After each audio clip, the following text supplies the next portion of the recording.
मी स्पष्टपणे सांगतो, कुठेही एलपीजी कमी नाही, कुठेही पंपावर पेट्रोल कमी नाही. फक्त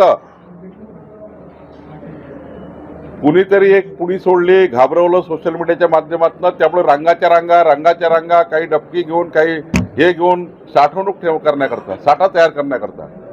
घरी समजा माझ्याकडे 10 सिलेंडर असेल, 8-10 माझ्याकडे, तर मी माझे सर्व सिलेंडर भरून ठेवण्याच्या चक्करमध्ये आहे. माझ्याकडे 4 सिलेंडर आहे, 4ही सिलेंडर भरून ठेवायचे. यामुळे रांगा लागतात आहे. म्हणजे लोकांना असं वाटतं पुढच्या महिन्यात काय होईल, 8 दिवसांनी काय होईल, 10 दिवसांनी काय होईल. आता पेट्रोलच भरून ठेवायचं 100 लिटर घरी. आता मात्र काल परवा ते अमरावती रस्त्यावर पूर्ण पेट्रोल पंप खाली आहे. आधी लोकांनी खूप भरून ठेवलंय. त्यामुळं साठेबाजी सारखा प्रकार करू नये, घरी काही भरून ठेवू नये. आणि त्यामुळं कुठलेही एलपीजी सिलेंडर आता कमी नाही होणार. त्या ठिकाणी सरकारने तशी व्यवस्था उभी केलेली आहे. आणि खऱ्या अर्थाने कुठल्याही पद्धतीने ह्या ज्या अफवा सुरू आहे, मीडियाच्या मित्रांना माझी विनंती आहे, सोशल मीडियांना विनंती आहे की जनतेला घाबरवेल असं कुठलंही स्टेटमेंट करू नका. अशा कुठलाही तुमच्या सोशल मीडियाचा वापर करू नका.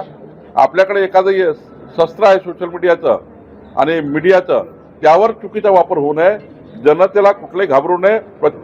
या ठिकाणी पर्याप्त एलपीजी आणि पर्याप्त पेट्रोल डिझेल देशामध्ये आहे.